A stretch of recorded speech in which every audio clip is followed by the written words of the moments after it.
Nabi Adam itu mempertemukan kedua kukunya, kemudian dia ucapkan salam kepada Nabi, marhaban bika ya habibi qurrata aini ya Rasulullah.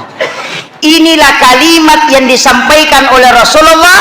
Siapa yang mempertemukan kedua ibu jarinya ketika muazzin menyebut namaku dalam azan, ya kumakadai pak bange asyhadu anna Muhammadar Rasulullah, pertemukan kedua ibu jari, kemudian cium ke hidung, baca doa ini, marhaban bika ya habibi qurrata aini ya Rasulullah, baru usapkan ke mata 3 kali. Rasulullah yang menjamin orang itu tidak akan buta matanya hingga dia meninggal. Kalau mau tidak pakai kacamata, pakai itu pak. Hafal? Tidak.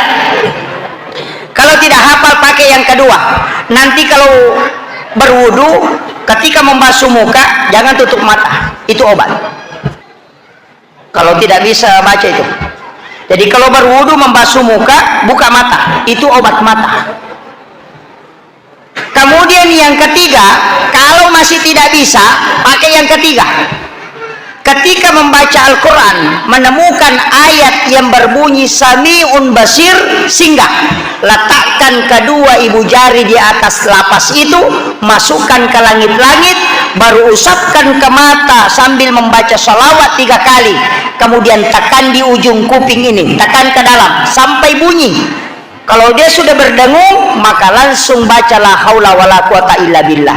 Tidak akan buta dan tidak akan tuli orang yang mengamalkan itu.